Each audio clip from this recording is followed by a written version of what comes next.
It's also it's a fun thing to stay here for Christmas. When you live here and you stay for the whole holiday of Christmas and stuff, it is weird when you see people come here just for Christmas. I don't know, I'm not gonna lie. I get that it's like a magical New York Christmas. I understand we have a very big tree. I get it.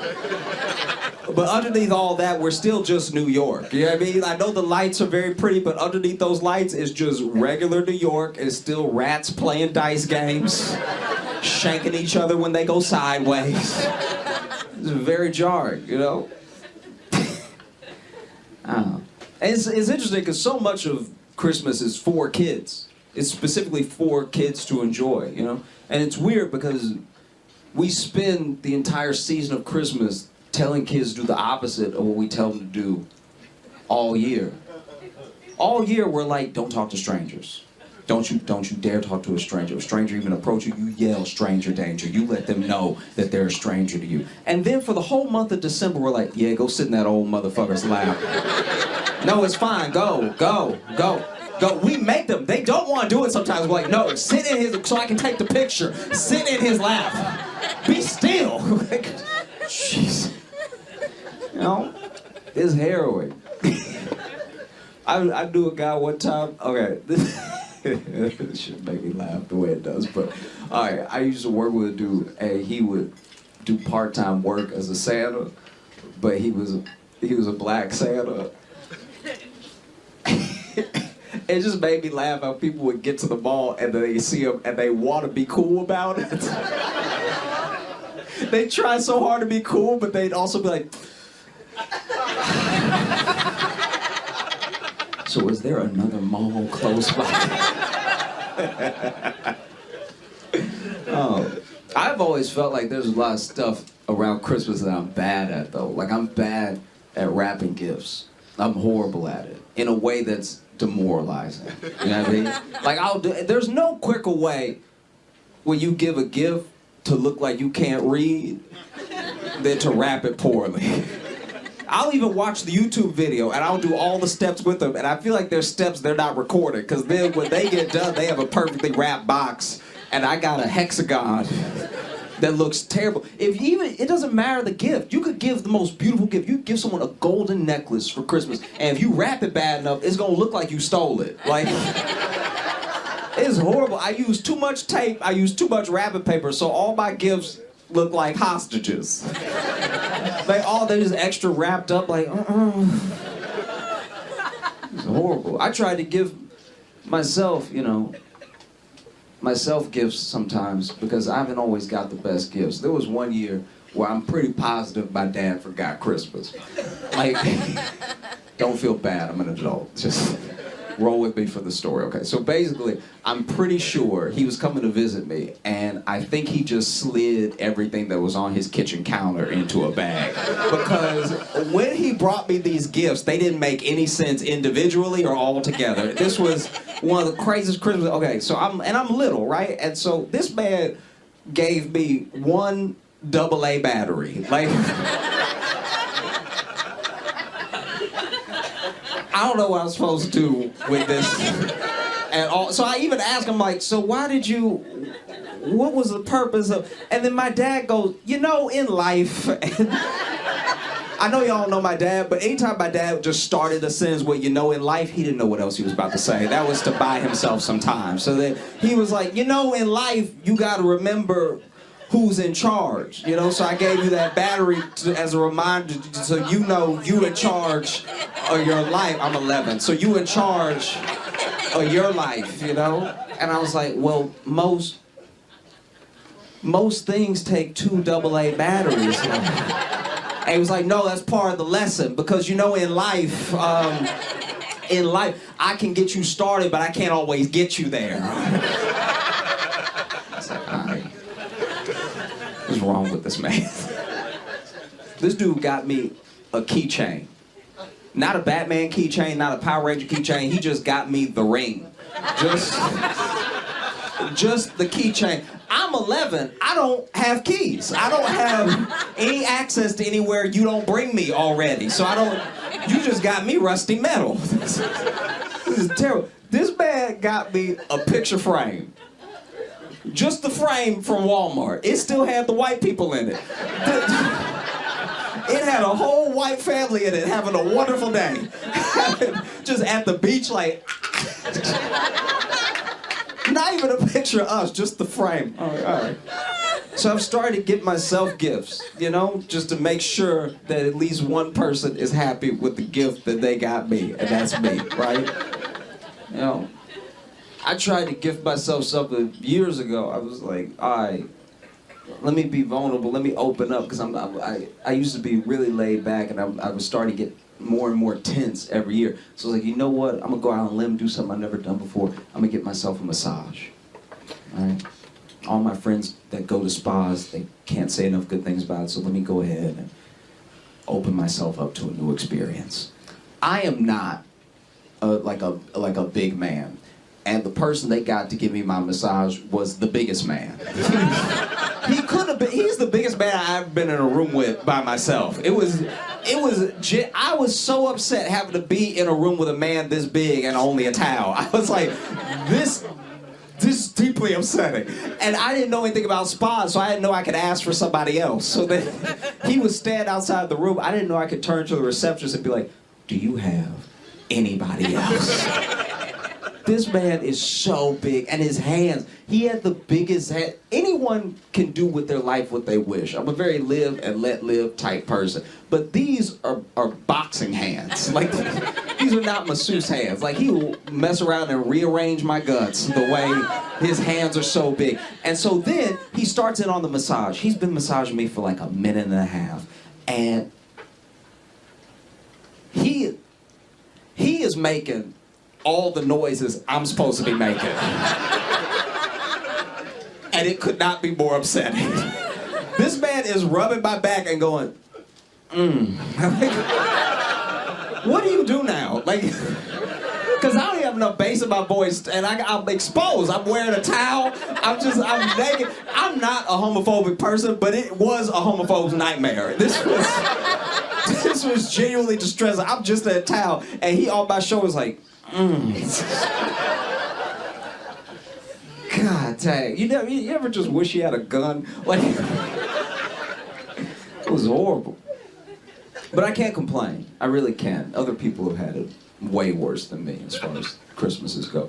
I grew up in Louisiana, and I moved to Chicago after college, and I was working with a dude who told me about his Christmas. He said his most magical Christmas that he ever had was also his most traumatic, because he had done all of the Christmassy stuff, and he loved Christmas. It was his favorite holiday, right? And so he went to see Santa at the mall, and then he had laid the milk and cookies out with his parents for Santa. Now, he lived with his mom and his stepdad, and he didn't like his stepdad. He called his stepdad Darren.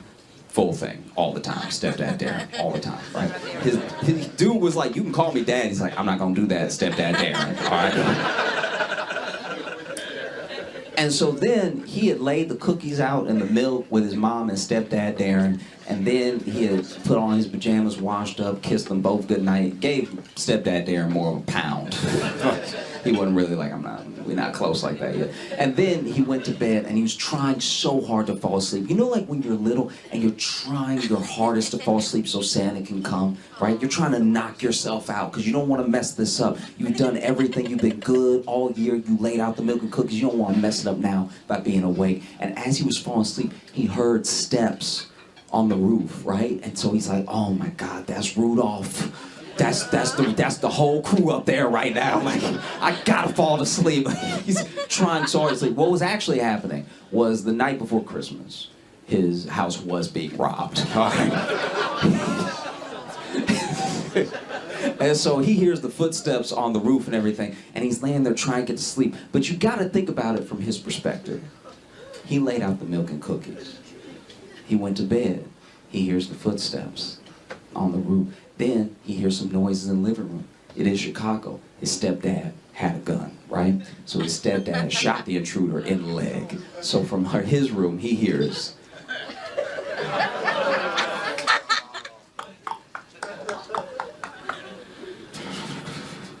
bam! Ah! Now, in his 9-year-old mind, he's just thinking about his stepdad having the gun. He's like, this dumbass done shot Santa. I'm not getting nothing for Christmas. This is bullshit. And I don't know what's more traumatic, what he thought happened or what they did next. Because then stepdad Darren is like, okay, this kid already hates me. And now he thinks that I shot Santa. So then he convinced my buddy's mom to let him show the dude in the living room bleeding, right? So then he's like, no, buddy, I didn't shoot Santa. He's like, yeah, you shot Santa. I heard the gunshot. You shot Santa. And he's like, no, look. And then he opened the door, and there's just a man in the living room holding his thigh, like, ow, ow. And he's like, see, that's not Santa at all. He bleeding like a bitch. Santa don't even bleed like that. You all been so great. Thank you so much. I'm Josh. Y'all have a great night. I just want to be fun. Like, I'm not fun. As a guy, I'm not a fun guy. I want to be so bad. I'll see people having fun and be like, that looks dope. And I'll tell you this, there's nothing less fun than catching somebody watch you have fun. Because that happens to me all the time. There are times where I'm standing to the side and I'm watching somebody have fun. And no matter what you're doing that's fun, if you catch somebody watching you have fun, you stop. You stop immediately what you're doing. You'll be having fun. Whether you're dancing, you be riding go-karts, whatever. And then if you just see someone off to the side like me, like, yeah. You look like you're having a good time.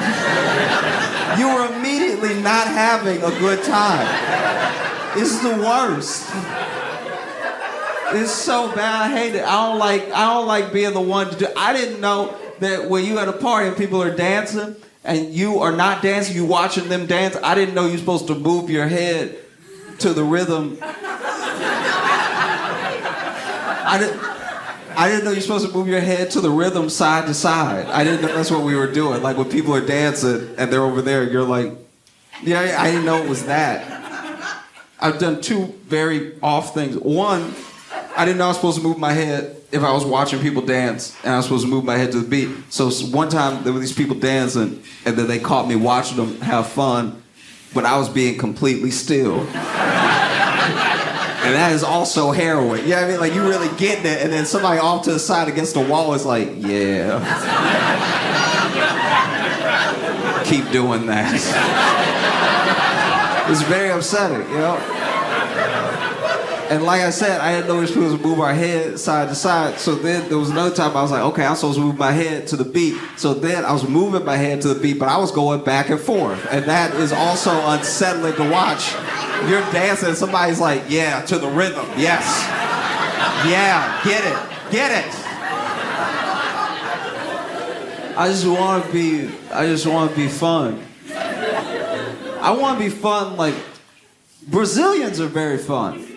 Brazilians as a people, they have incredible music, beautiful dancing. They're beautiful people and they know how to have fun. I read about a guy who was so fun. This guy partied for 4 days straight.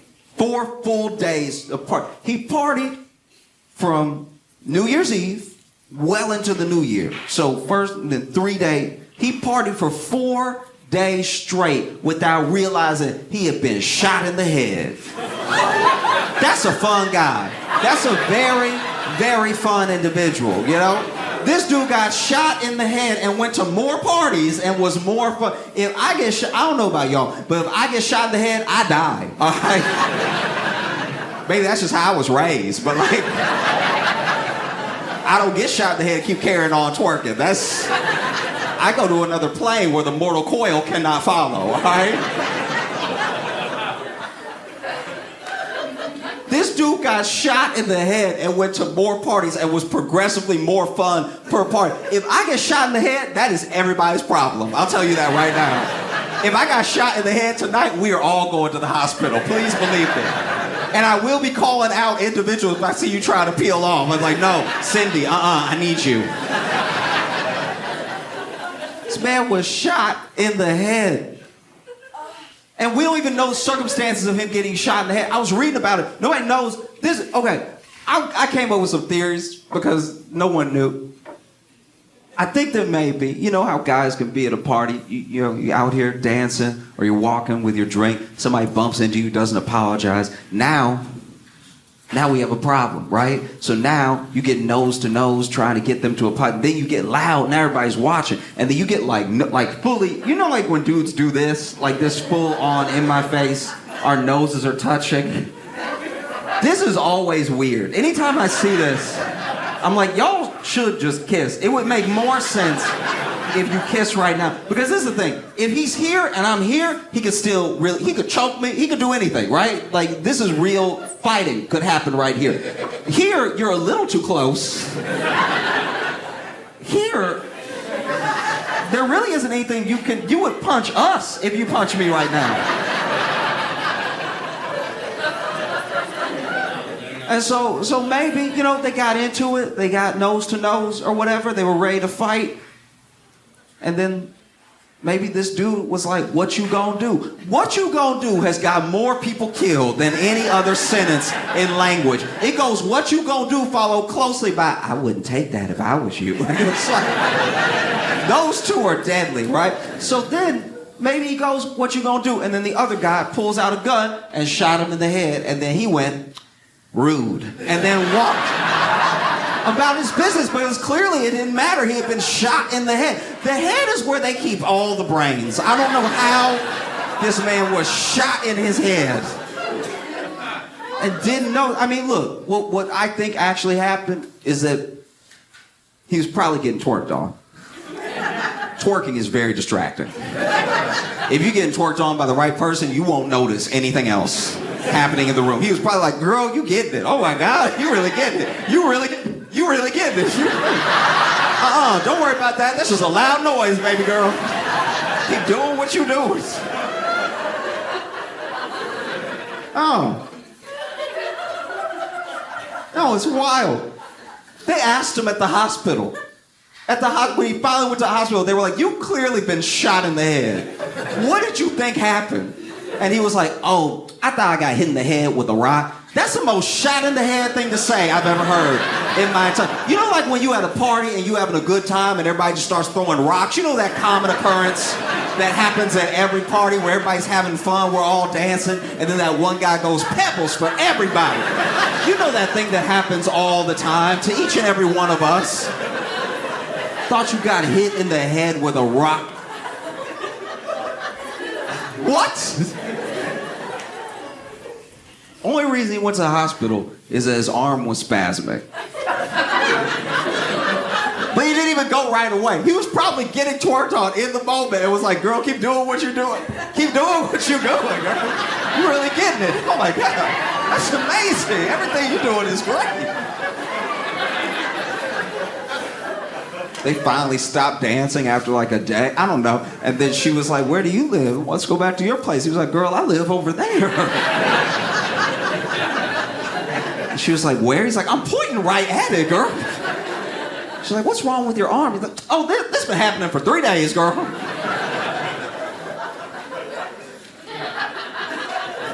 I saw this video of this guy who was at a white guy in Alabama that was at a Bass Pro Shop. So far, whole story checks out, right? So far, nothing is out of the ordinary, right? And this dude is very much on drugs. I don't know what drugs, but I know drugs, right?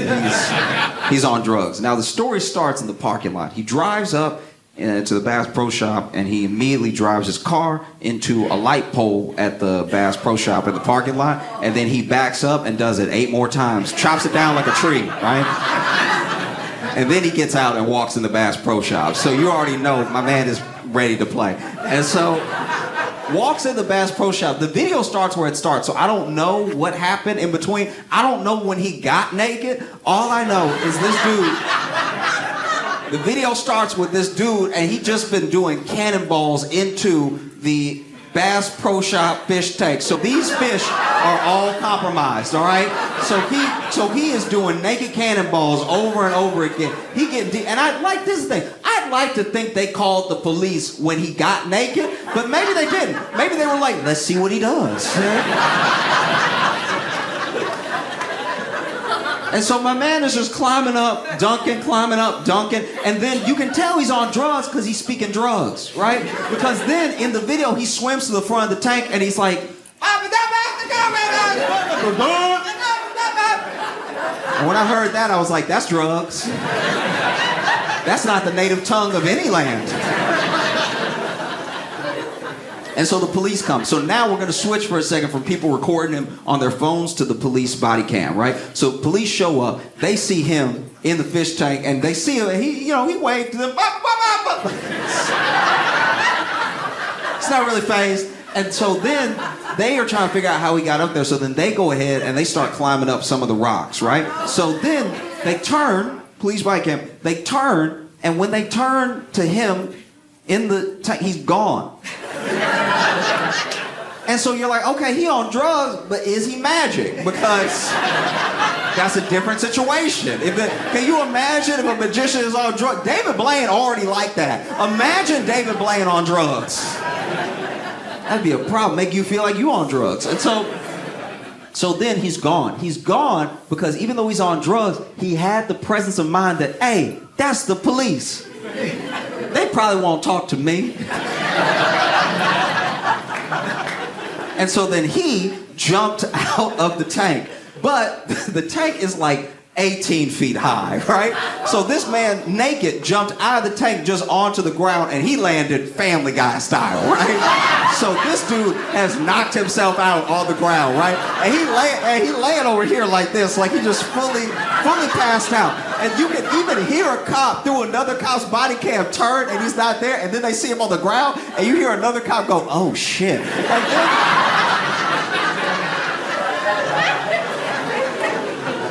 And then they come down. Now this man is like fully out, right? But he is on drugs. And so the drugs do wake him up just in time because now the cops are over him, right? I don't know if they had actually grabbed his wrist yet or anything, but this dude immediately wakes up on drugs, flips over, and kicks one of the cops in the balls, right?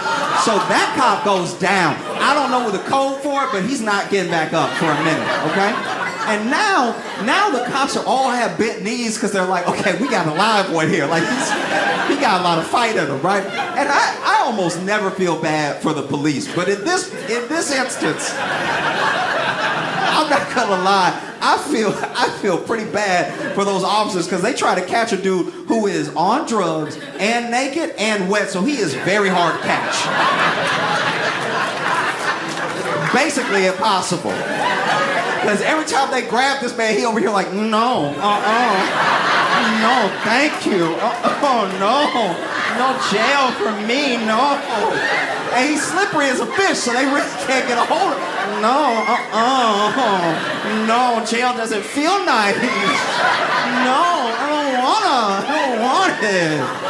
It is horrible because then there's really nothing to grab. And I'm telling you, because he was naked in the tank and we saw it, there's nothing to grab, right? So they are fighting to catch this dude. They finally get a hold of him because I think they just been drying him off this whole time. You know what I mean?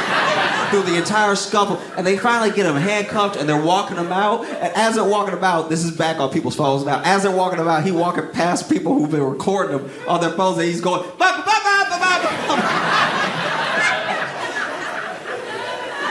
Now this next part is not on camera. I had to read about this.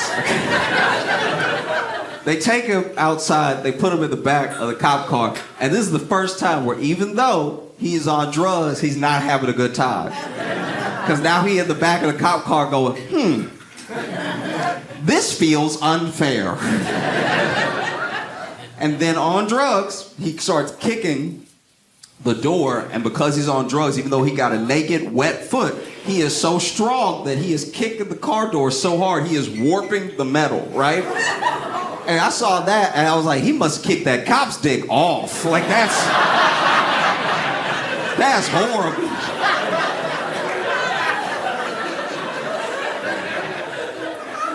Police had to come out and make a statement the next day where they were like, we hope that his actions on camera will lead to better decisions in the future. Also, we expect offshore Ortiz to make a full recovery.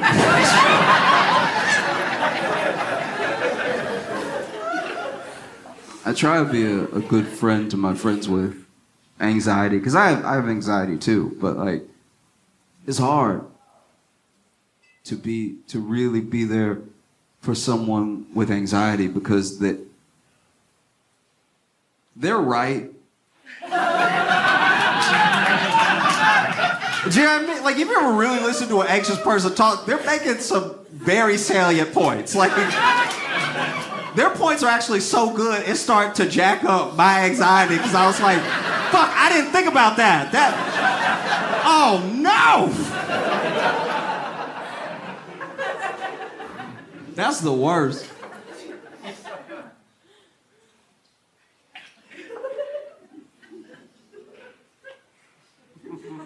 I'll tell you this, one time a friend called me, and he was not doing well at all. And he was telling me how he wanted to, end it and everything. And then just started describing to me everything that was wrong in his life. And as I listened to my friend, I realized that we had the same life.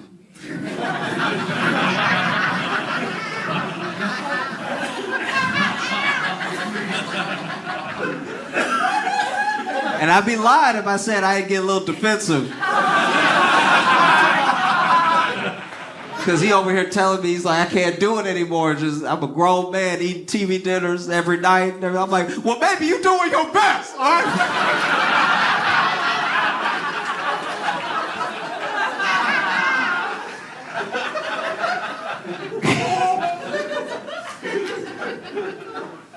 It's like I'm doing open mics every night to a bunch of people who just feel like I'm bothering them while they try to watch the game. I'm like, well, maybe you're going to get better one day.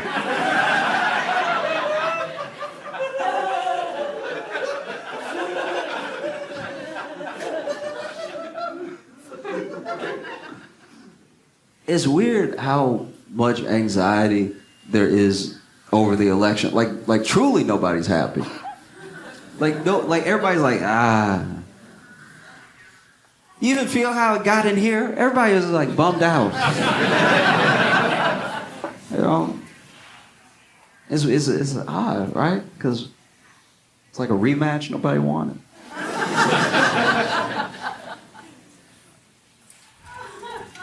It feels really, really crazy. That's why, if I'm being honest with you, I try to think a lot about how to solve big problems, right? And I'm not a doctor. I'm not an engineer. I'm not even helpful, all right? But I think about how to solve big problems. And I think that in this scenario, and I want to be clear where I'm coming from. I'm not like, I mean this across the board, you know? I grew up in Louisiana. I lived in Chicago. I live in New York now. I travel around the country. I'm not just speaking with like some partisan idea in mind. I'm saying I think that for this election, and just this one, right? For this one election, that the presidential race should be a race.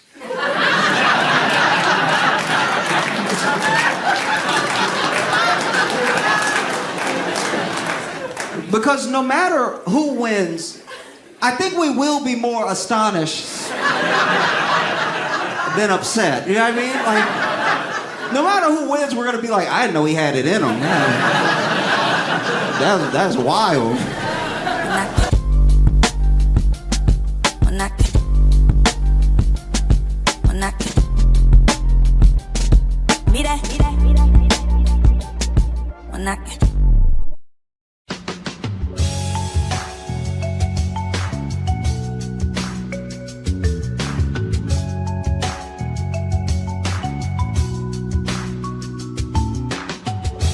Welcome to the Josh Johnson Show. I'm Josh Johnson, joined by my co-host, fellow stand-up comedian Logan Nielsen. Logan, how you doing, buddy? I am doing all right, man. How are you? I'm doing okay, man. I did a school show at a school last night, and it was really good. Students were great. Like elementary, or everybody was just really dope. Well, okay. You just said school. Everyone knows you meant college. I'm just goofing. Gosh. No, I'm with you. I'm with you. But just in case, I don't need those problems of someone hitting me up and being like, our elementary school would love to have a clown come and do his thing, bring some joy to the children. I wonder what an elementary would pay for for some lunchtime stand-up. I think you have to ask what they pay the teachers and then go lower from there. Shit, I'm going higher from there. Oh yeah. I'm giving them a break. Okay. I'm gonna do for a teacher's day pay plus tips. That's right. I'm hoping I want them to encourage the children to leave tips. Okay, so this is my thing. I try to have a real day of it, right? Because the actual show wasn't going to be until 8. Okay. And the train from New York to DC is about, 3 hours or something? Okay. And so in my head, I was like, you know what I'm going to do? Yeah. I'm going to make like a full day out of it. And if Sally and I weren't going to Australia, I would have tried to get Sally to come, but I know she had errands to run and to pack and stuff like that. Right. But basically, I got up early, went to the station, made the train by 5 minutes, which is my favorite. I love that so much. I love when you're gonna make it, but you've also really cut it close to where there's no waiting. It's it's the best. It's so good. I don't know. That to me, I understand what you're saying. To me, though, that last 5 minutes leaves too much opportunity for something to go wrong. And if one thing goes wrong, then you are late. You have missed this train now. It's kind of how I feel. I mean, the Amtrak is less so. I've had less trouble with it. If you show up, if you cut it close, but you know what it is? I don't know. This is my thing. So I left. It takes 30 minutes to get there. And then probably another 10 to get to my track from where I got off at the train. So 40 minutes total. Okay. And I left with about an hour to get there. So I had this 20-minute pad, right? And at one point the train was stopped. And at another point, I was like, should I get some snacks? Should I not? And so it wasn't a 5 minutes of desperation. It was a 5 minutes of by the time I sat down in my seat, there were still 5 minutes before the train took off. So when I say to spare, I don't mean I almost missed it. I probably made it by 10 minutes. But you had 5 minutes to indulge. I had 5 minutes to watch people panic. I had 5 minutes to really feel like I was better than everyone. I'm here so early. Yeah. And didn't I plan ahead like a good boy? And the train ride over, because I mentioned this when we were doing our virtual live show for the patrons and stuff. That we just did, by the way, and we do every month. Come on through. Here's a little ad, huh? There you go. And sure enough, my man, this is okay. So I ended up sitting facing the other direction that we were traveling, right? Because you know how the way that the seats are set up, you can sit facing forward or facing back. And some people don't like to face back because it makes them dizzy and stuff, I am one of those people. Yeah. And depending on the mood. Anyway, sorry, didn't mean to interrupt. No, you're good. But I'm facing backwards and I don't mind. It's fine. I've been very blessed where I don't get dizzy easily. It takes a lot for me to get dizzy, even though I'm an easy faint. So I'm either awake or I'm not. Oh, see, and then I'm an easy dizzy, hard faint. Okay, wow. If you put us together, we make one awake person.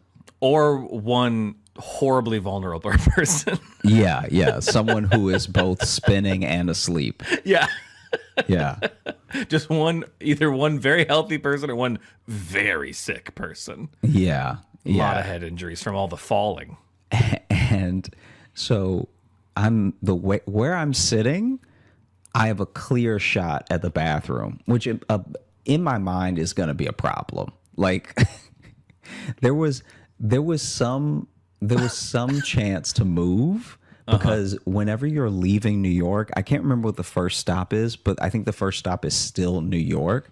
So I guess if you ever wanted to steal like a whole ride, you could probably get away with it because they don't start checking tickets until you're actually headed to you're in Jersey, right? Jersey, yeah. Yeah. And so I'm on the train for an easy like 9 minutes with one stop before they actually start checking me and stuff. And once they check you, I don't know what the process is if you can move and just bring your ticket with you that they put at your seat, but I don't like to, just in case, conductor passes by and it's like, I don't remember you. Where's that ticket from? And then I gotta be like, it's from you, bro. Please remember me. I know there's a whole train and you do this like your entire day for 10 hours, but please remember me, right? That is a weird, like, the only times I'd ever ridden Amtrak, it's only been a handful of times, so it's like a thing I don't do often enough. I always get nervous that, like, I'm going to fuck up something with just handing them the thing or scanning. Now you can just scan on the phone. And I did that last time, like, oh, but surely still something will be wrong. Mm-hmm. Because they usually put like the little ticket above you, and then I'm like, well, what if that falls? And they're gonna be like, you gotta get off. Yeah. I always have a little panic for that. Yeah. And it's the oldest form of transportation I use. It's also because I don't ride horses. Even if something really bad happened and they didn't remember you and your ticket fell and it went under a seat and all that, they still want to take your money. So they would still let you buy another ticket that would probably only be more affordable now that you're closer.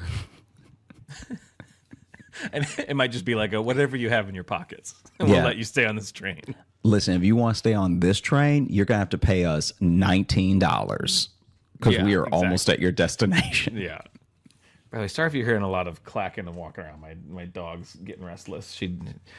I won't dig into this next. We're talking about trains, and you know I love talking about trains. But she just had surgery. So I brought all my gear upstairs to hang out with her. But she walks around, and it's all hardwood floor up here, so you can probably hear clickety clack of beagles walking around on my mic here. So anyway, so that's why I'm looking around. I'm darting around like someone's sneaking up on me, but I'm just trying to keep track of my healing canine. Anyway, sorry. Go ahead. Trains. Yeah. Heal up, Maddie. All right. Prayers up. Okay. Bro, she's got some gnarly scars. She got cut up. Jeez. Oh my gosh. I mean, they had to, I guess, sorry, we are talking about now, but she had a big old tumor on her side. She had to get cut out. Well, and they even said too, like, it had grown enough that some muscle had gotten intertwined with it, which was okay. They could easily do that. But they said when it heals, there's a good chance she'll just have a divot. That she'll have a little golf fairway divot in her side where she got a little speed bump.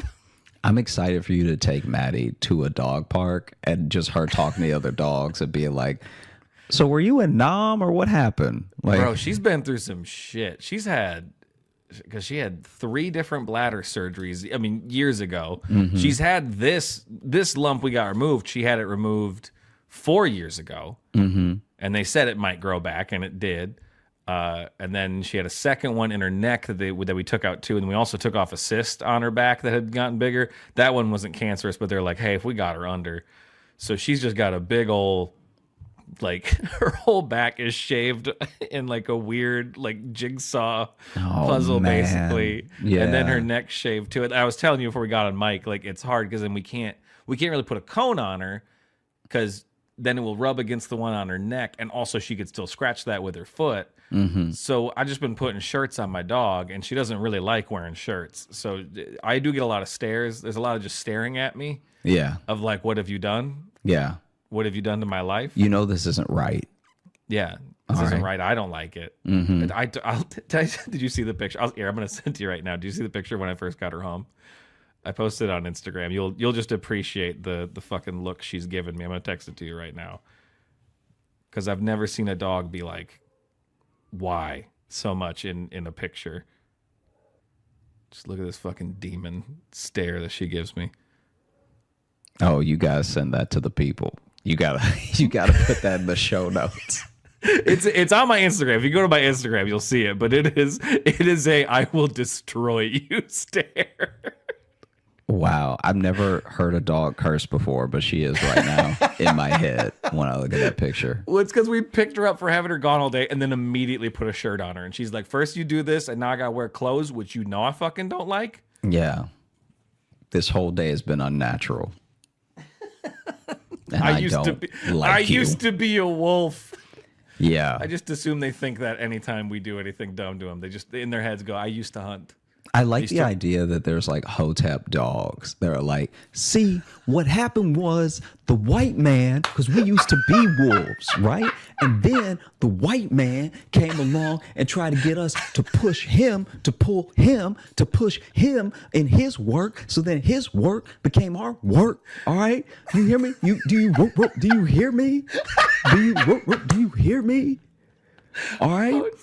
So I'm not doing what when he says sit, I stand. When he says stay, I go. All right. I'm not really about that. Okay. And best believe anybody step to me, he can get bit. All right. You're going to have to put me down. But if you put me down, best believe you won't put all of us down. They'll never put all of us down. We didn't land in the dog park. Dog park landed on us. Let me tell you something right now, because that's the thing with dogs as well. Where anytime people act like they've been the deciding factor in the full change in the dog's life, I'm like, all right, yeah, but as an animal, it was going to get along on its own, like in some form. You know what I mean? Like for every breed outside of the breeds that we've completely made up, you know, there's a couple ones with the snouts that can't breathe, and we did that. That was us. Yeah. You know what I mean? Yeah. I think everything else though, we ruined them. Like anytime you see a dog that's like deeply, and especially as a puppy, I'm talking about like puppies, deeply out of shape, that was you. Oh yeah. Yeah, no, they love to burn calories as a resting state. Yeah. Their favorite thing to do is burn calories. I'm not delusional because there's I know people who are just like, my dog has this trait because because of their previous owner, blah blah blah blah, all this stuff. And I know I had her since she was a puppy. It's a little different, but I know every one of my dog's bad behaviors, absolutely my fault. I know 100% is my fault by nature of just like, she only been around. I've been the only authority figure she's ever known. So clearly anything shitty she does, I didn't handle or didn't care enough to handle. The long time it was just me and her living in Chicago. She basically had an apartment to herself like half the time. Yeah, free reign. Yeah. Sorry, she was basically a human adult. Yeah, and I didn't do anything to curb any bad behavior. So I'm like, she sucks and it's my fault. But she's old now, so. I love when a dog does a horrific thing, and then they run up to you like you're gonna be proud. Like, I did it for you. You know what I mean? Like when a dog just runs up to you with like a full pigeon in its mouth, and it's like, aren't you proud that I brought this diseased animal back to you? Well, that's why I love. She's so bad at catching stuff. The one time she did catch something, she just looked surprised. Yeah. I think I told it on the show before, but she caught a possum and she was just like, and you could see in her eyes the thought was, I don't know what to do now. So it's never gotten this far. Last night, Chance saw a raccoon, which is literally just built like him. Like he's a fat Shiba. And it's just him. It's going to be about the size of him. Yeah. Yeah. And just different colors, but still it was trying to get into a bag. As Sally told me, he saw it and just was amped and was like really talking all of that good shit from across the fence. Like, was that his first raccoon he's seen that you know of? Okay, yeah. Because it's funny when you see a dog see their first something. Because either they'll freak out, but like when Maddie sees something for the first, like when she like saw a possum for the first time, she just looked at it and wasn't upset. It just looked like her world collapsed a little bit because she learned of a new thing. Yeah, he does and the possum seem just to looked at her. Yeah, exactly. He seems to be upset that they are alive. He would love to unalive them, like at every turn. Right.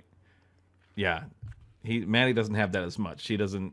She likes to chase, but she doesn't. If something stops running, she will just like. She had a rabbit one time that I think I've told this before too, but she snuck up on it and was like 6 inches away. The rabbit just didn't run, and then she just looked at me and she's like, "I don't," and then just walked away. Because it didn't run, she's like, no, this is wrong. So this seems like a trap now. Yeah, yeah. This rabbit knows something that I don't know. Yeah. Honestly, anyway. if I come for this rabbit, I feel like something bad is going to happen. Yeah. You're on the other side of him. Is he holding something? Does he have a weapon? Yeah. Is he holding something behind his back? Yeah. He seems to be too calm about this. Anyway, sorry. Trains. We haven't had dog talk in a while, you know? Yeah. No, it's fine. It's fine. And this has consumed my fucking weekend, this surgery. I'm with you. I've totally barely understand. slept. Yeah. I've barely slept. Because she won't lay still. It's not that I haven't slept out of worry. It's because she wakes up and then sprints while drugged up still on anesthesia. That's Friday night after she had her surgery was just like waking up and just trying to sprint to nowhere. Yeah. Anyway, sorry. It does sound like the opposite of what anesthesia should do. It never used to affect her that way, but the last couple of times she's had stuff, because she had a tooth removed last year, and she did the same thing. It's like she's sleeping, and then she just wakes up and acts like there's something urgent she has to go do. Yeah.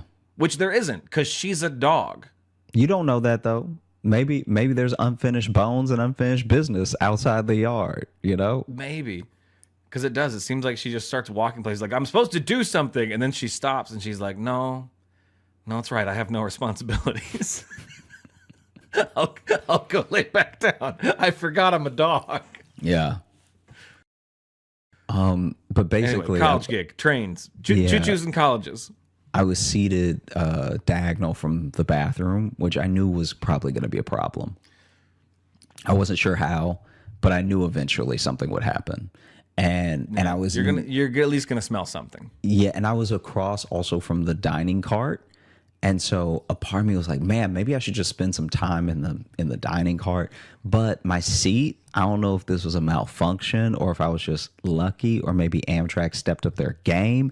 But my seat went back just a little bit more than normal. Ooh. And as soon as it went back and no one ever came to sit next to me, I was like, then I'm in it. Like, why would I move? Life is good, you know? So anyway. Shit, I might stay on for an extra stop past DC. I might just keep going. Maybe I'll end up in Virginia. I don't care. When the seat's this good, why get off? And eventually, it happened. There was a guy who you could tell. I heard his click clopping from down the row. Right? No. This guy. You said that right after Maddie walked by, so I thought you were saying you heard her. No. Clip clopping. This dude, I don't know what type of nice shoes he had on, but they were the fanciest flip flops I've ever heard that were dress shoes. Because it was like I've got a tap recital. Yeah. It was legitimately like, how are these shoes making this much noise? And then he's running down the aisle, and you can tell he's trying to hold it together, but he gets to the bathroom and someone's in there, and the impatience, because where the seats are, there is the handicap seating, right? Right. And so that means that since there's no one there in a wheelchair or anything, there's just room. And so he's pacing.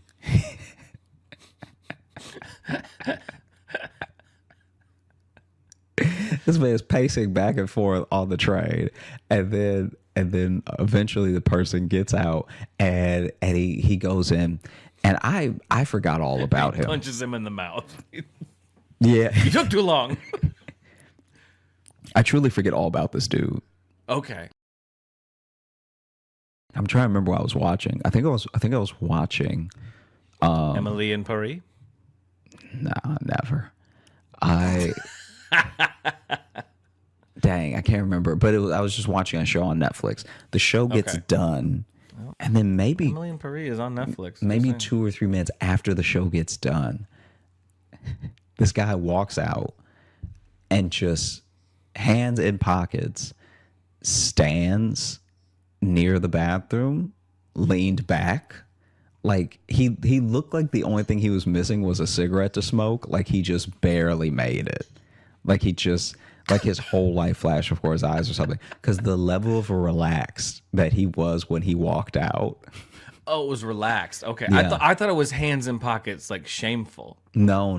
I saw like hands in pockets, head down, being like, how do I live like this? It's hard to see someone more on top of the world than he was. Oh, good for him. It's rare. It's rare Good that for you see him. someone so content that he leaned his back on the wall.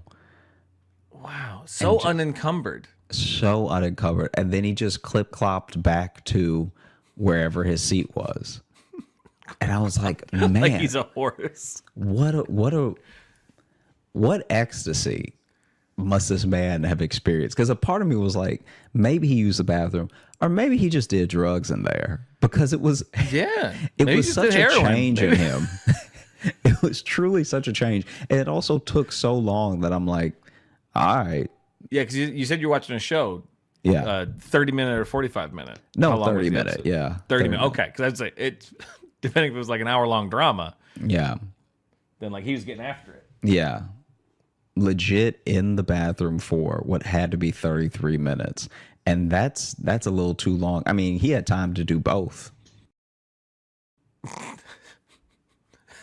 Poop and heroin? Is what Yeah. you're saying?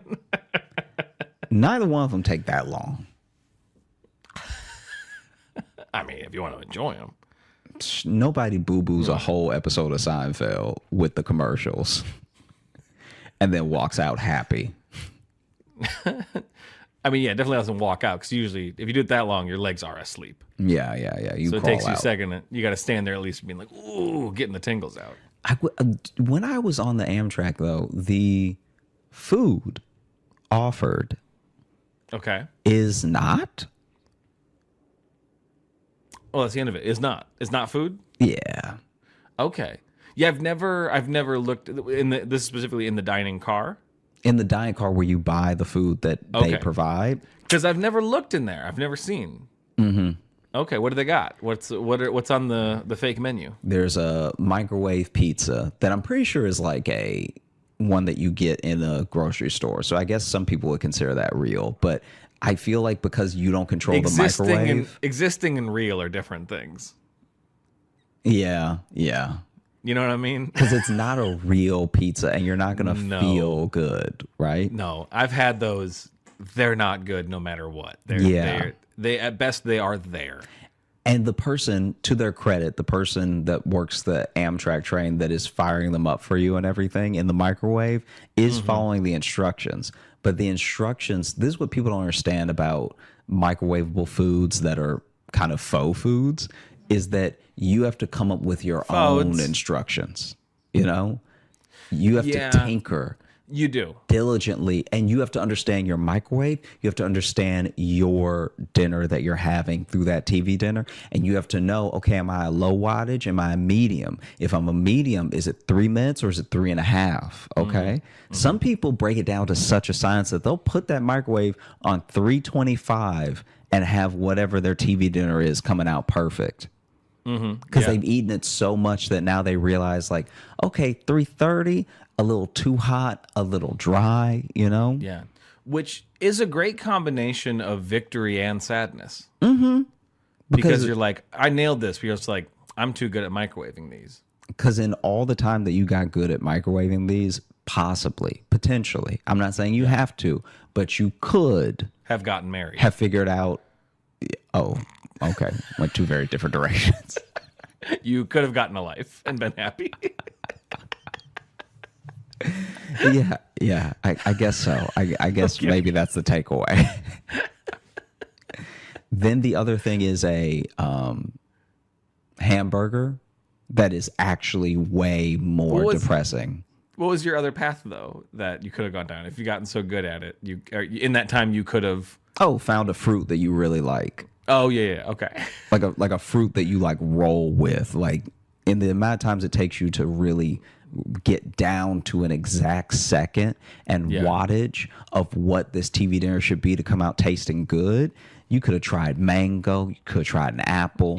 You could have tried so many things to be like, hey, this is the fruit that I roll with. You know?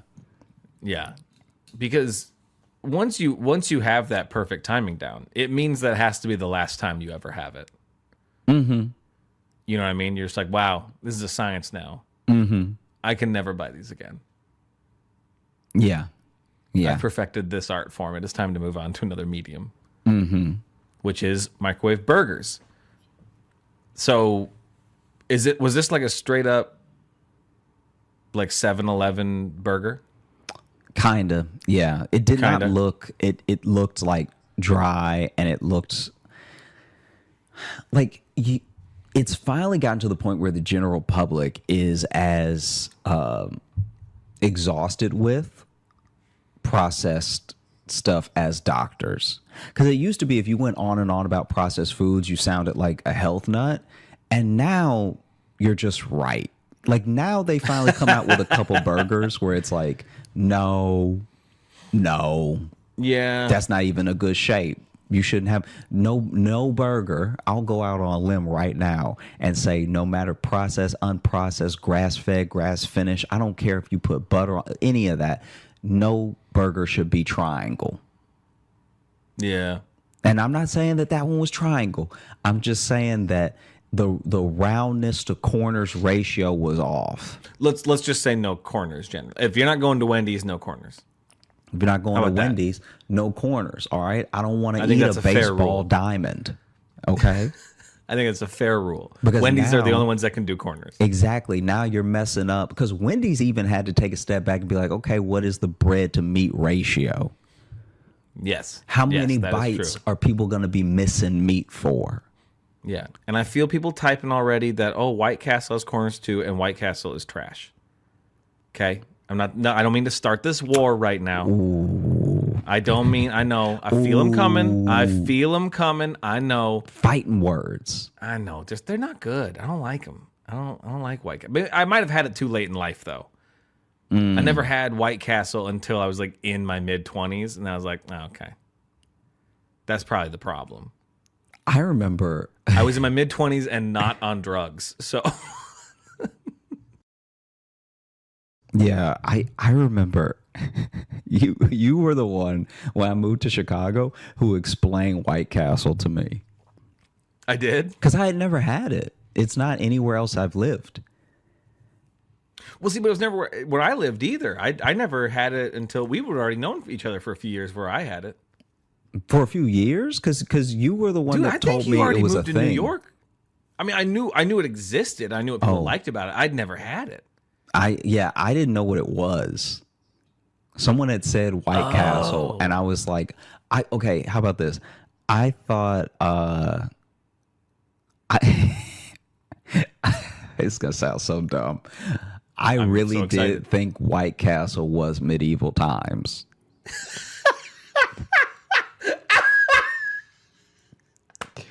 Because it felt like it said it all right there. Like it was like white people in a castle. No, you're not wrong. Medieval times is White Castle. Yeah, I was like, all right, that's like what white people will do sometimes. They'll go to the medieval thing, and it's. I didn't know they put the name on the head like that, and then a bunch of honky improvisers love to go to to medieval times for a birthday. They go all out for White Castle. And you were the one that that told me that it was Little Burgers, and I played it off like I didn't ever think that. It was Little Burgers.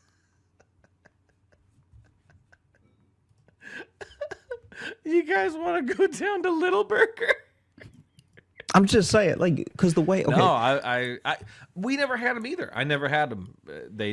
I think from where I live right now, I think they have one in like Cedar Rapids. You know, and this is basically near where I grew up, and we just didn't have them. I knew of them, but I'd never had them ever. Now, are you talking about White Castle or Medieval Times? White Castle. I've never been to Medieval Times. Oh, okay. We should go to Medieval Times. That'd be fun. We absolutely should. That'd be a good time. I've never been. I've been to things like medieval times, like that are offshoots kind of thing. Like a Renaissance fair? Well, not just that. I mean, literally, like the type of restaurant. We went to one in Florida that was medieval times, basically, but it was pirates. And dude, it kicked ass. Really? Because in the middle, instead of it being like the big, like dirt, courtyard thing, instead it was a big ass pool with a pirate ship in it, and then on the pirate ship were a bunch of trampolines and stuff, and they were all like acrobats instead of like knights, but they were all dressed like pirates. They would swing in from different corners and then do like flipping stunts and stuff, and it would be a lot like medieval times, where instead of jousting though, it would be this big like sword fight with them doing acrobatics, and they would get eliminated one by one, and like you were assigned, like your section was cheering for one of the pirates. I don't remember what it was called. But it was like super fun to watch. That it was like sounds medieval dope. time. It was fucking rad. I don't remember what it was called, but it was really cool. Oh man. But yes, I've also been to Renaissance fairs. I've been to a couple of Renaissance fairs. I want to see like an earnest, like a real, like two people have a problem with each other fight at a Renaissance fair. Not a Renaissance fair where it's like, oh, we're gonna go at it as part of the performance. I mean, like People can sign up. like Jeffrey and Sean been had problems. And so they start throwing hands like full on like full on tights on everything, but then the hands getting thrown are real. Yeah. Just ye old Fight Club. Hey, that would be amazing, because then it's also cumbersome, because now you're not fighting in your best fighting clothes. Nope, Well, then they're like, get on this horse with this lance, and you're like, I've never done this. They're like, well, yeah, you got beef though, so figure it out. Dude, I don't even know where this is, but I've watched a few videos that they've made. There's a fight club in the woods. All right. Elaborate, please. There's a fight club in the woods where people go, and like it's like amateur boxing and amateur MMA and stuff, and they built an octagon out there and everything. And oh god, so it's like proper, not just. No, it's real. It's real. It's like, oh god, yeah, and oh no, and you would be surprised. It's actually handled really well, and the refs that they get are really good. Like the refs will call it off. Almost like the same as the same rules as any like sanctioned event, but I'm pretty sure it's in the woods because this is all legal, right? So I'm just gonna see what happens when I type in "Fight Club in the Woods" for Google. I'm pretty sure this is a purposely undisclosed location. Okay, so how'd you hear about it? You hear things when you talk to people about fights, and everybody talks about fights all the time. You hear about fights. Oh, so this is like some truly underground shit then. Yeah. Oh, and it's really well done. It's actually better done than you would imagine, because it's. Have you seen like footage of it or? Yeah. Okay. Anyway. There was a guy that showed up one time. Nope. What? Nope. You can't just anyway. What? Is this something I can look up, or can you send me? I'll see if I can find one for you. Because you don't gotta do it right now. But Yeah. I wanna know what Fight Club in the Woods is all about. Yeah. I think you're gonna be disappointed because it's very professionally done. Like the only thing. Yeah, but still, just doing a sanctioned fight also in the woods is kind of funny to me. Yeah. It's got a real air of like Tekken to it, Not only does it feel like Tekken, some of it looks like Tekken, because as long as you're in the same, I'm pretty sure, as long as y'all want to fight, they'll let y'all fight. And there's this one dude. Oh, like old UFC rules. Yeah, and where you could be hundreds of pounds different. I don't know how. I've seen some weight differences. I don't know how egregious they let them get, but like it does seem. There are some that are very one-sided, where you have to respect the heart of the other individual. Yeah, I mean, like maybe when you weigh them in for heart, they weigh in the same. But as far as bodies, no. Yeah, our weight class isn't weight; it's by passion. And there was one dude who especially sorry if this is the one that I find for you to send for you because I've only ever watched 2, but he showed up. He showed up like he got the call, and he lives in the woods. And so he just walked out of his house because he had the most comfortable garb on. Like, I'm pretty sure he had on pajama pants and then slippers. And so this man is doing his footwork in slippers, countering punches in slippers. Real quick, I want you to imagine you're in the woods and then you encounter a man in slippers. And you encounter a man in a sweater, pajama pants, and slippers swinging. Like, because in that case, if you run into a man in a sweater, pajama pants, and slippers, the best case scenario is he was just teleported from somewhere else. It's unlikely, but that is your best case scenario. Worst case scenario is he is about to kill you. Yeah, I don't know if you greet him with champ. You know what I mean? It would be a surprise if he was a champion of something. Yeah. Whatever he's the champion in, the police have not found him yet. Yeah. And then some of them, I think, are barefoot. Some of them decide to have on some type of shoe, like a boxing shoe or something. But they'll also do them based on, I think, the discipline. So it is kind of like old UFC, where now, obviously, because all of MMA having some knowledge about every single discipline is for the best, you see a lot less of people showing up with one discipline as their primary, and there are still people that do that in the woods. Yeah. Like they show up and they're like, I'm just going to do Taekwondo. Yeah. Well, yeah, because early UFC, like MMA wasn't like super a thing yet. No, it didn't even exist. Yeah. Yeah. Early UFC wasn't, MMA wasn't a thing. It was literally fighting. You were the ultimate fighter. Yeah. You would just show up and know how to whatever box type of only. fight. Yeah. Whatever type of fight you wanted to do, you would fight someone. And then there you have it. It was really beautiful. And now everyone thinks that they do everything. Yeah. It was, I mean, beautiful's a word for it. I don't know. Well, it just like some of those early tapes I've ever seen are like, oh no. Yeah, they hadn't figured out the rules yet. If they stop this fight a second later, this becomes a snuff film. Yeah. But what I mean by beautiful is that it is cool to watch two actual types go at it, you know? Yeah. And that's even remember pure competition. Yeah. Like the competition of like, because that's what they were trying to figure out in the beginning. Is boxing better than Muay Thai? Is Kung Fu real? Like, is like all that stuff. Yeah. And then Jiu-Jitsu, which makes it a lot like again like a Tekken or something. Yeah, exactly. Where you have the character who's doing drunken boxing or whatever. And like you would have that in the original like Ultimate Fighting was just like a mishmash of ridiculous characters. Yes.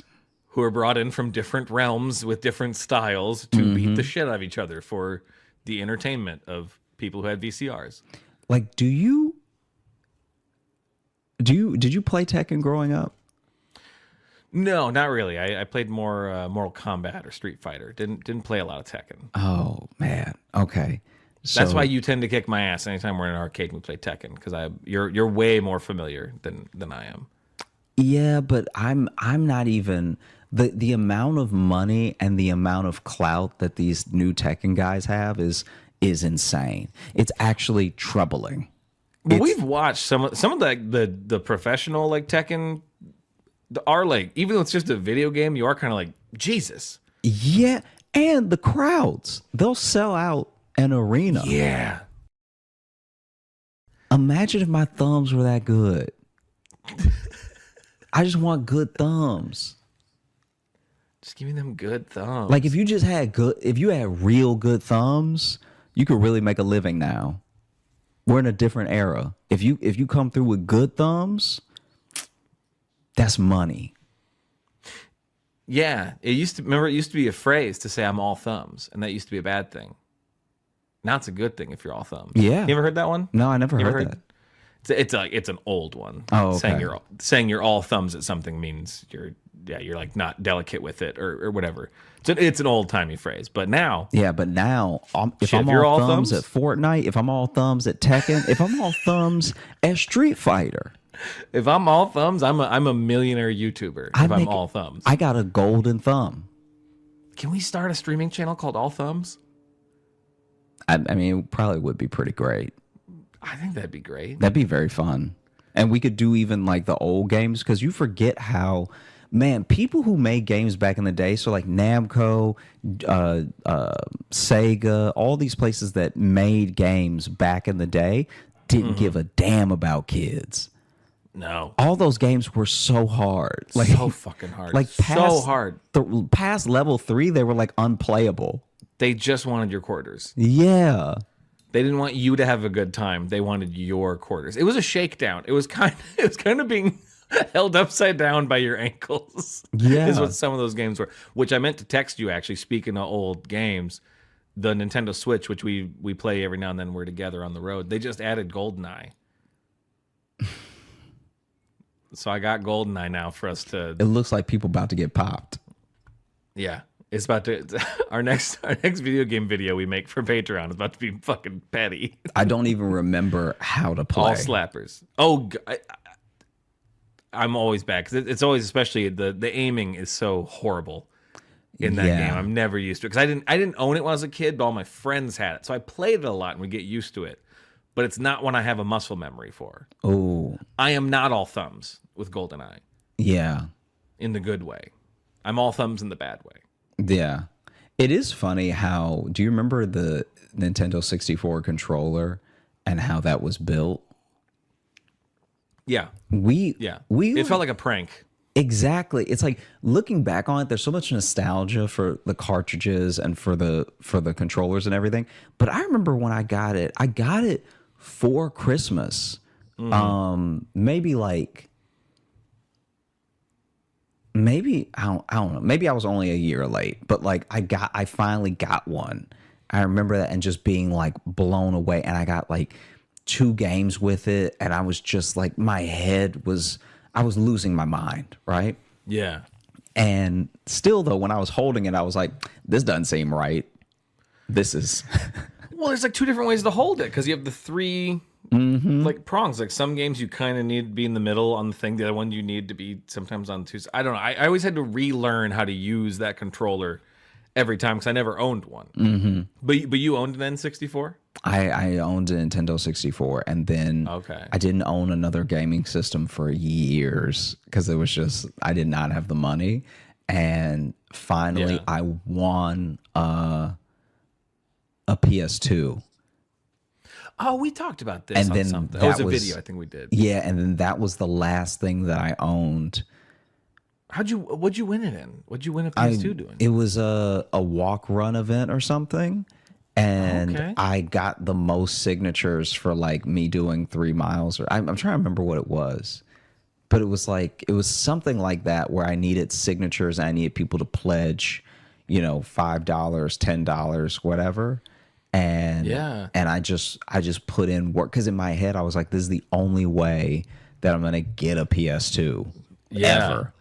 Wow. In my mind, I wasn't even gonna grow up and buy my own. I was like, if I ever want one, it has to be now or now. never. It has to be this. Yeah. That's an awesome way to get it though.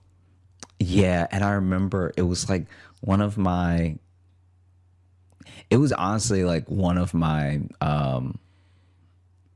when you talk about top 100, because I won't put it in the top 10 because that sounds too sad, but like one of my top 100 favorite memories.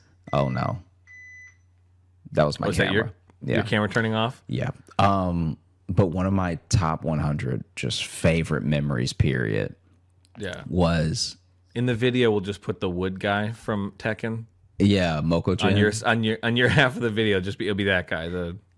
And I brought it home, and I remember it played DVDs, and up until then, my mom and I couldn't watch DVDs because we didn't have a DVD player. Oh, okay. And they were too expensive to buy, and so there were just all these movies that were passing us by.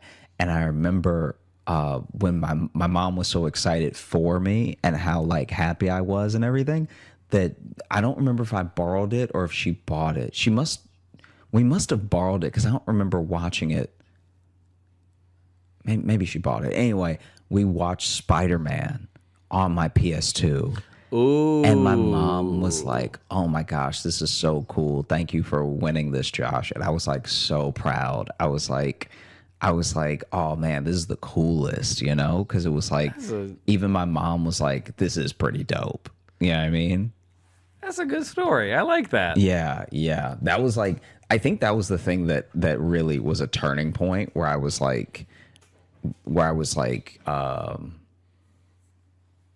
anything to like take care of my mom or anything that my mom needed. I was like, ever like that was like that, and then the groceries. So you kept buying her PS2s, and she's like, "Honey, this is not. Yeah, this isn't helping. This is not. You took the wrong thing from this. I don't need all these PlayStation 2s." Yeah, but no, I was like, bringing in the groceries for my mom one time, because one time I just surprised her because I was still fairly young. I was like kind of little, and we actually didn't get that much. And so she was getting out of the car and opening the door, you know? And when she turned around, I was right behind her with all 4 bags that I could not carry. Like I was just like, "Ah!" Like I was going to give myself a hernia. And she was like, like it was so heartwarming for her that I was like, "Oh, then I need to do this all the time." And I think that PS2 thing really was like a turning point where I was like, "Oh yeah, I like taking care of my mom, and I like doing my best to like, I don't know how you describe it, but like anything I can do to spoil my mom, I'm always very excited to do because it gives me that same feeling as I had with that PS2, because it wasn't that bad, but just not. This is gonna sound melodramatic, but like it was starting to affect me a little bit of like not even having a DVD player, because now I don't even know what anyone's talking about. Like when it comes to you're missing movies, a lot of pop culture at that point, dude. It's like you don't want to ever not have money to the point where you're not from now. Do you know what I'm saying? Yeah, you're so broke you're from before. Yeah, I get that. Yeah. I get that. So that was one of my big things. Yeah. Where I was that's so great too, because especially in that era of like the PlayStation 2, like that was the, you know, there was like a decade there where it was constantly talking about, you know, having video game systems like that were ruining children, you know, and there was, you know, putting time limits on it, making sure your kids weren't going to be psychos or whatever, you know what I mean? So the fact that you had the complete opposite experience where your mom was like, "This PlayStation 2 fucking rules." Yeah. That's it's like, it's really great that you had the opposite experience to that in every way. Yeah. Yeah. Absolutely. That your mom was like, "I'm so glad you got this." Yeah. Yeah. Because I mean, Tony Hawk Pro Skater, I was playing all of it. I was up on all of it by then. PS2 was a good system. PS2 was a really good system. And it's easy. Some of my favorite games are still on that system. Yeah, it's easy to get nostalgic over it, but I think genuinely what also makes it great is someone pointed this out to me last month. Actually, it was while we were in Denver. A friend pointed out to me that one of the reasons we hold those games in such high regard is because it was our last time owning games. Like physical copies? Physical copies, because the thing that could happen, I'm not saying it will, I'm not saying it's like some conspiracy theorist thing, but I'm just saying like what could actually happen now is that if something happened to like a database or a server or, you know, whatever with a gaming system, you might not be able to play a game that you own. Yeah, because especially now, like, you know, I'm even behind a little bit because I have a PS4 and not a PS5, and it's like I think I own 3 hard copies, but I own like a shitload of games on it. Like, yeah, if the computer decides I don't get those anymore, that's the decision. And updates. There were no updates. It was like they made a good game and then they put it out. I think it's also that was the perfect generation of where games started getting more, I guess, more specialized. I'm not sure what the right word is, but like they were getting, that's when we started having like the dual stick stuff. Like you started doing, using one to move, one to look around kind of stuff was in that generation. And I realized if you miss that generation, people who didn't play games during that generation and you give them a game now, they freak out. They have no idea how to handle games now. Because I've done that where I didn't realize, I'm like, oh, if you didn't grow up playing games and you try to sit down at a game now as like someone our age, your brain almost can't comprehend it. Yeah. Yeah. And so much of it stems from like that era of console. You know what I mean? Absolutely. So it's like, if you didn't get used to it, because that's like Jess, even she gets, if anything first person or any game that has a camera that moves, she gets sick if she watches it. Yeah. Because she didn't play those games then. It's like you have to, because I'm like, why wouldn't you get motion sick? I've just done it for years. Yeah. No, I'm with you. I'm with you. Well, dude, are you ready to open up the mailbag? Give me 1 sec. We're about to do that. Hi, Jess. I heard her coming. Do you need to walk through quick? Because sometimes she's... I've got a fun story you guys could talk about. Well, we're about to wrap this episode up, but if you... What happened? Have you ever heard of a milk and molasses enema? No. Woogie boo. Woogie boo is what he said. A milk and molasses enema? Yeah. That sounds like... when they clearly run out of names for like specialized IPAs, and they're like, oh, this is demon anus fist, and you know what I mean? They just start putting words together. That's what that sounds like. Yeah, it works. Ugh. That's what I was cleaning up before I came home. That's what I was cleaning up before I came home. She just said. Okay, thanks for stopping by, hon. You're welcome. I love you. Love you. Your job's gross. I'm glad you do it, but everything's bad about it.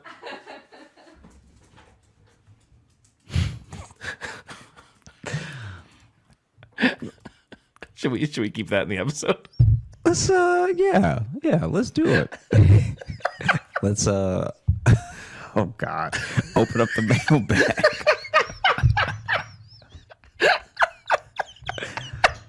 I gotta go try to eat nachos now. Yeah, sorry. Yeah, this has been a strange episode. All right, here we go. Let me see. Opening up the mailbag. This is our email, joshjohnsonshow@gmail.com.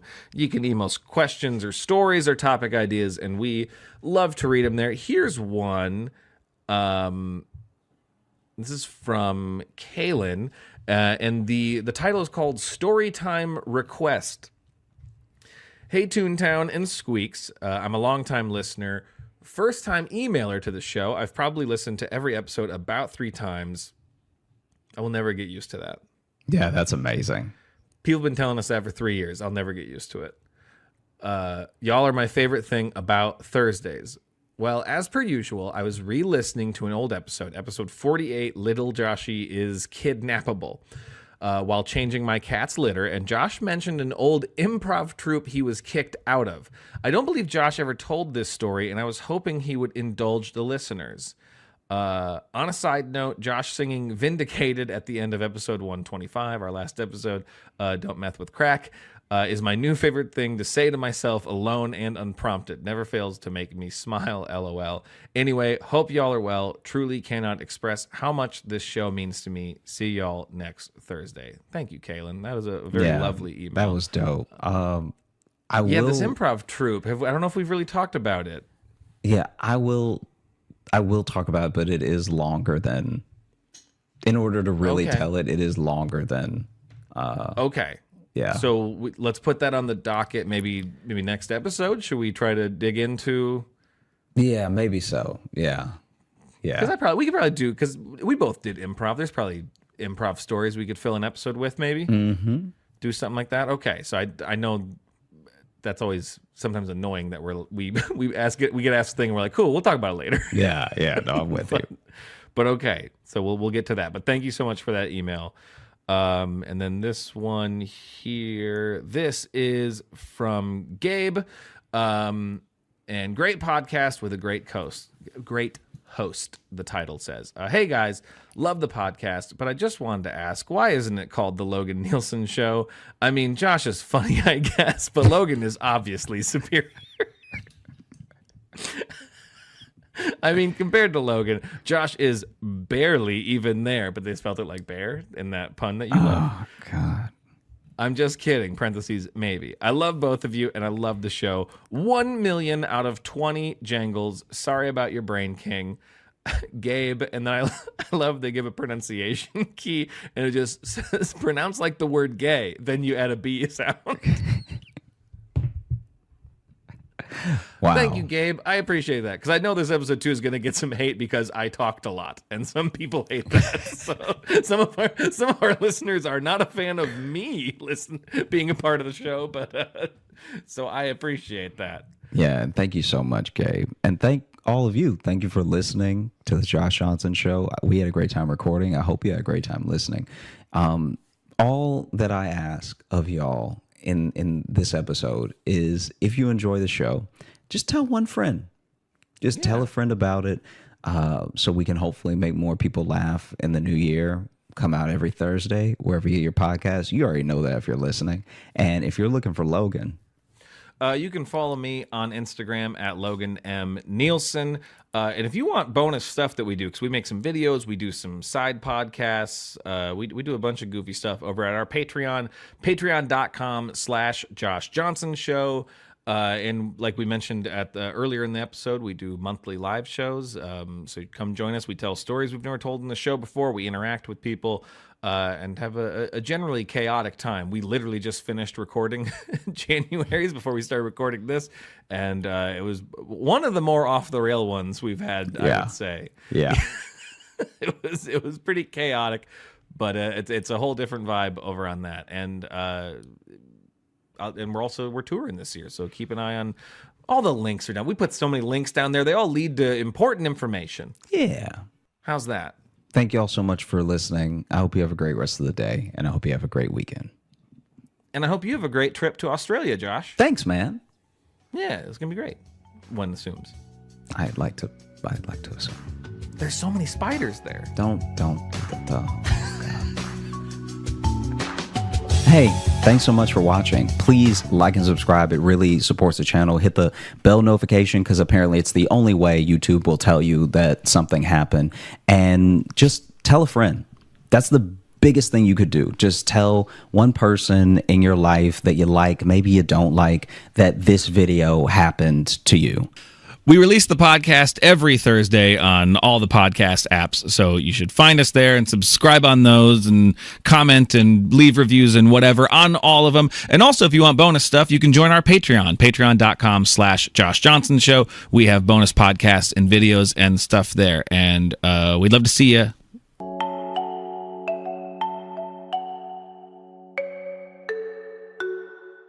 Hey everybody, we're at Helium Comedy Club in Portland, Oregon. Logan went and got a novelty soda for us to try. So we're gonna have some, see what it's like before I go up.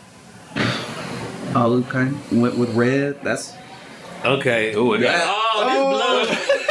This blood. This was either blood or kidneys. Or kidneys? Ooh, this thing. Oh, wait, no, this does stink. Bro, my ears ring. Okay, you alright? Make some noise for Josh Johnson!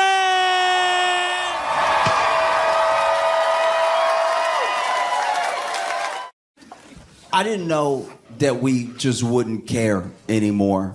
I thought it's weird sometimes, as much news as I read and I watch, that sometimes there's a thing that you think just in your head. Maybe it's because of what matters to you. You're like, oh, this is going to be huge. You'll see a thing, whatever it is, and you'll be like, this is the thing that's going to wake people up or freak people out, or no one's going to be able to stop talking about it, right? Different for all of us.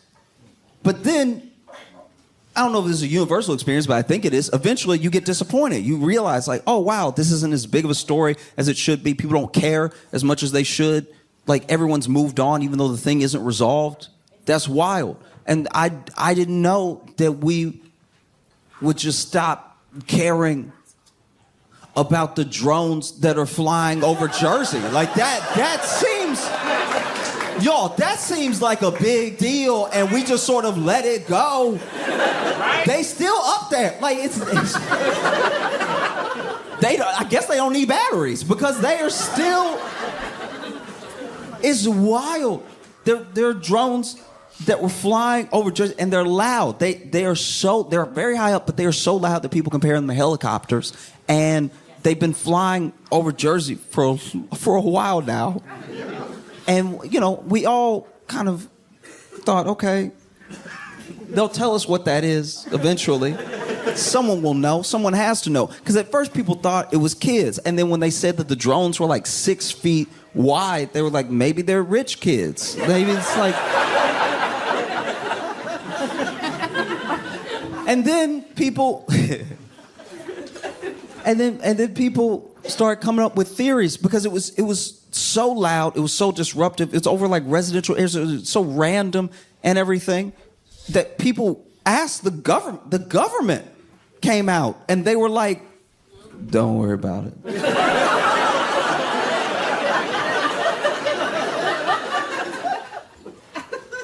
Don't worry about.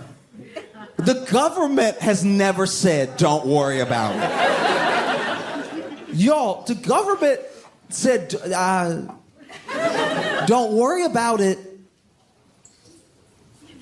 In American history, the government. I would honestly tell you to watch at least like one White House press conference, one like hour of C-SPAN. The most asinine, insane, minute questions get asked of the press secretary. And I'm not saying they always have a legitimate answer, but they always at least try to answer the thing in some capacity, no matter how dumb it is. They never say, "Don't worry about it." That's never been the tact that the U.S. government has taken. Don't worry about it. We shot a balloon immediately. Remember that balloon that we couldn't tell because none of the pictures looked clear enough if it was a child's balloon or if it was actually a spy balloon? But we shot it, I think, with a missile and said, that was a spy. That looked like China. We've still never fully confirmed that, by the way. No one has come out. China hasn't been like, "We did send that balloon. That's our bad. We were feeling festive. We were playing." It's never happened. That is crazy. Don't worry about it. There are brown people just alive in other places and the government's worried about it. Like that, don't worry about it. That's crazy.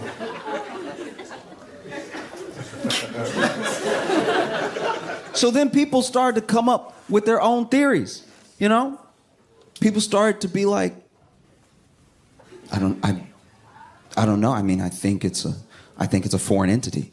I think it's a foreign entity doing reconnaissance. They're spying on us. It could be China, could be anybody. They're using these drones to spy on us. And I was like, oh, okay. Maybe China sent a drone as loud as a helicopter with lights on it to spy on Tony's house. Like maybe there is a foreign government that has the money and the resources to send so many. It's like a bunch of them, so many drones over that can just stay up in the air forever and can evade can evade when people try to like shoot them down and everything. Maybe a government has all the money and technology to do that, but they don't have Google Earth.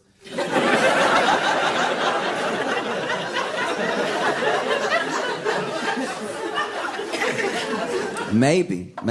And some people think that's very dumb. Some people think, oh, what an idiot. Who would think that? But you know what it's not dumber than? Don't worry about it. That's the dumbest thing a person could say.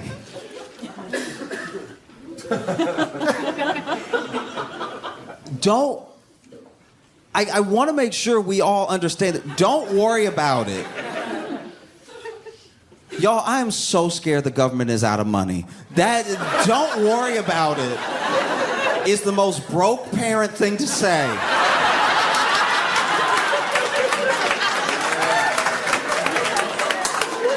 Yo, don't worry about it. When I was a kid, my dad drove, I think it was a 92 Corsica. And if you don't know what a Corsica is, you're doing great. Don't worry about it.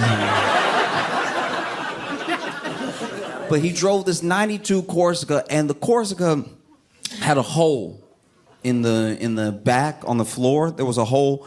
And one day I just went ahead and said something. I was like, "Hey, Dad, I know that you drive and I'm back here, so you up there a lot and I'm back here a lot. So you probably didn't know what was." I'm just letting you know what's going on back here because you always up there and I'm always back here. But there is a me-sized hole in the floor of the car. So just in case you ever pick me up and then you don't see me and you're like, I swear I just picked him up. Where is he? I probably went through the hole that's in the back of the car because there's a hole. I see the road and we are going fast. Like there's a lot. I thought we were going fast when I looked out the window. When you look through the hole, we're going light speed. Okay? So what are we going to do about the me-sized hole in the back? And he was like, don't worry about it. And I was like, that's because we don't have resources. Okay.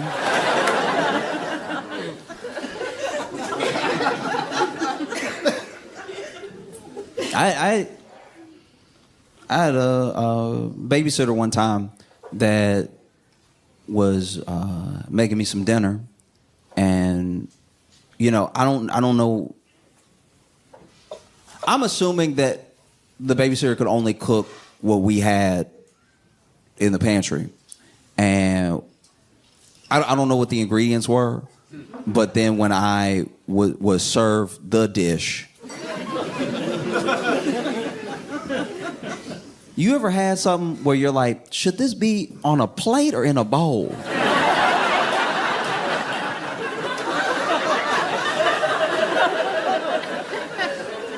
Because it has enough girth to stand on its own.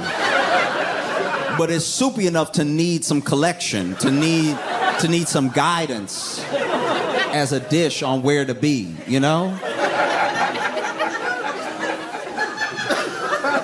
And so I asked my babysitter, I was like, what is this? And she was like, don't worry about it. And I was like, oh, okay. This is a broke meal. That's what's been cooked for me right now, is something that only happens when you have ingredients that cost 23 cents and you put them all together to make a full $2.25 meal. The only thing that you did to cook it was add heat, but you didn't cook. It's all hot. Broke ingredients together on a plate that should be a bowl. Because there's a lot of water running off the side. But don't worry about it, all right? Okay.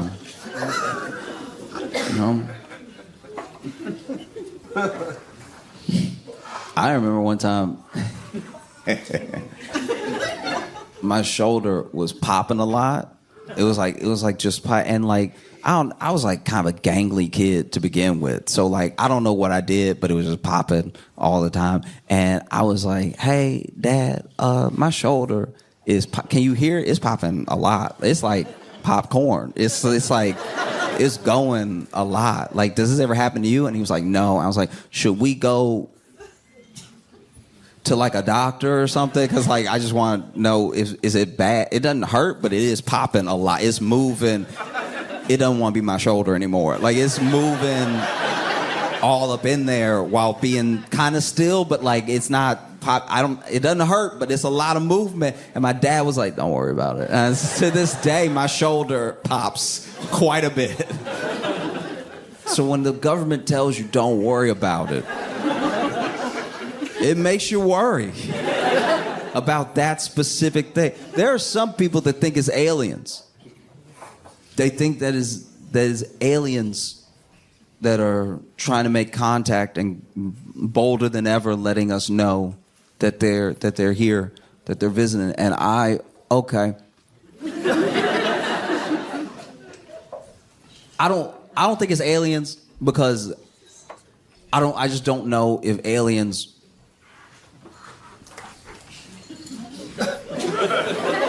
I'm really not being disparaging when I say this. I'm just being honest. If you cross dimensions, I don't know if Jersey would be the first stop. And that's...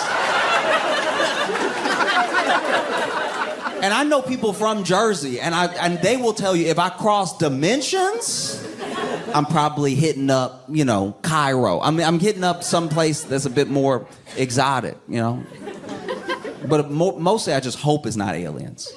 I hope that it's not aliens because we as humans, this isn't the time to visit us. Like, this is... Do you know what I mean? Like, we're not putting our best foot forward as humanity to get visitors right now. Do you know what I mean? Like aliens coming to see us now would be the equivalent of me coming to see you at 4 a.m. It's like, you're just not at your best. You like kind of have morning breath, but kind of not. Like, it's bad. No, I don't think aliens would. If aliens are going to come, they should have done it either 30 years ago or 100 years from now. I think that humanity is not.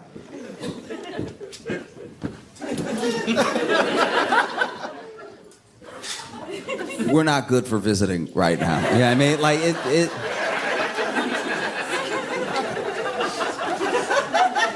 mainly because we're the only species. Every other species of everything on the planet, every other species animal is doing their best to evolve.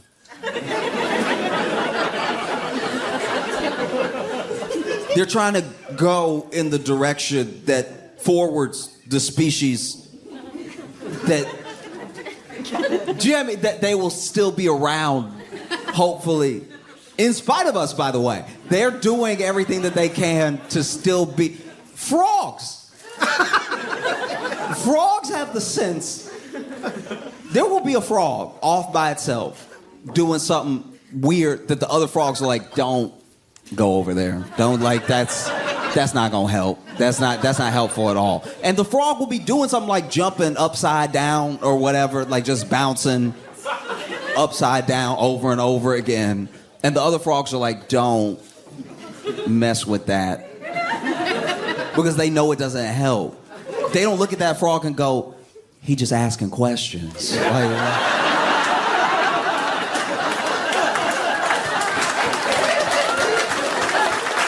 you know what I mean? Like, he a free thinker. That's what that is. That's why he jumping upside down. Why y'all all jumping right side up like some sheep frogs?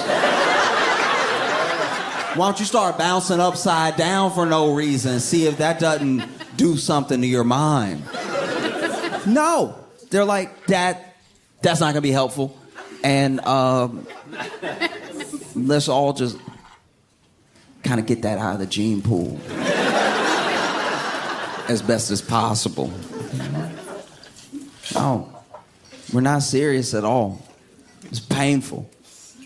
Genuine. And I'm not just talking about like Americans, by the way. Like, we're so self-referential sometimes that it's like any critique of humanity sometimes sounds like I'm just critiquing the... I'm talking about people, all of us, planet Earth. All of us, we're not We're not doing the things that would take to make a better world for us. You know? Everywhere you go, it's happening. I don't know if you was seen it. It was in Peru. In Peru, there was a drug bust. There was a drug bust where the national police raided this drug house, and who knows if it was like a crack house or a drug warehouse or a kingpin's lair or whatever, but it's where the drugs were. And the head cop, top cop that's leading the charge, leading the raid, led the raid dressed as the Grinch.